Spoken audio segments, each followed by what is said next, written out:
परशुराम महामंडळाची स्थापना करण्यात आलेली आहे। या महामंडळाच्या स्थापनेमुळे विधानसभा निवडणुकीपूर्वी एकूणच सोशल इंजिनिअरिंगचा प्रयत्न राज्य सरकारकडून केला जातो। आपण जर बघितलं तर ब्राह्मण समाजाची मागणी गेल्या 20 वर्षापासून या राज्यामध्ये आहे की ब्राह्मण समाजाला या राज्यात कोणतंही आरक्षण नाही, ब्राह्मण समाजासाठी कोणतं महामंडळ नाही, सारथी पारखीसारखी कोणती योजना आजपर्यंत नव्हती। परंतु दुर्दैवाने गेल्या अनेक वर्ष 20 वर्षापासून ब्राह्मण समाज रस्त्यावर लढतोय आणि या राज्यातल्या 80 लाख इतका मोठ्या संख्येने असणारा हा ब्राह्मण समाज राज्यातल्या विधानसभेच्या 80पेक्षा जास्त, लोकसभेच्या 8-9 जागांपेक्षा जास्त जागावर इन्फ्लुएन्स करणारा समाज आहे। आणि याचीच दखल कसब्यामध्ये आपण बघितली आणि याचीच दखल या राज्य सरकारने घेतली। 2018 साली मुंबईच्या आझाद मैदानावरती ब्राह्मण समाजाचा महामोर्चा झाला होता। तो महामोर्चा माझ्यासकट आमच्या सगळ्या नेत्यांनी काढलेला होता। या महामोर्चाची दखल त्यावेळेला सरकारने घेतली, आम्हाला आश्वासन दिलं, परंतु ती आश्वासन पूर्ती झाली नाही।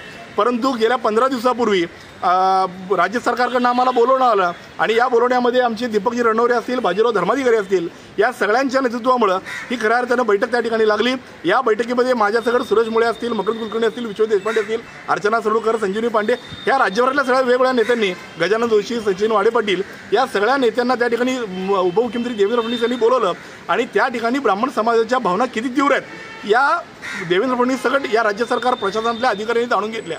त्यांच्या लक्षात आलं की ग्रामीण भागातल्या ब्राह्मण समाजाला नोकरी नाही, रोजगार नाही, व्यवसायाला लोन मिळत नाही आणि त्यांच्यासाठी महामंडळ झालं पाहिजे। आणि तात्काळ या सगळ्या समाज बांधवांनी माझ्यासकट पोटतिडकीनं मागणी केली असता देवेंद्रजी फडणवीस यांनी घोषणा केली, शब्द दिला आम्हाला की येणाऱ्या कॅबिनेटला मी विषय घेतो आणि येणाऱ्या कॅबिनेटला म्हणजे आजच्या कॅबिनेटला भगवान परशुराम आरती महामंडळ त्यांनी जाहीर केलं।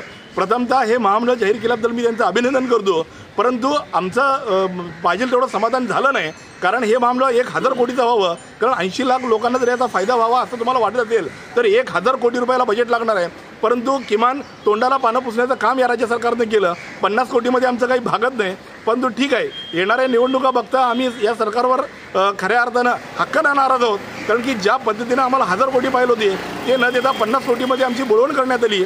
येणाऱ्या बजेटमध्ये आपल्या चॅनलच्या माध्यमातून विनंती करतो सरकारला, येणाऱ्या पुरवणी बजेटमध्ये आपण किमान 1000 कोटी रुपये देऊन ब्राह्मण समाजाची मागणी तात्काळ या ठिकाणी मार्गी लावली पाहिजे। 1947 नंतर आजपर्यंत ब्राह्मण समाजाला या राज्य शासनानं काहीच दिलं नाही, परंतु आत्ता ज्या पद्धतीनं 2014 ते 24 या 10 वर्षामध्ये ब्राह्मण समाजाची परवड या राज्यात होत होती त्याची दखल घेतली गेली।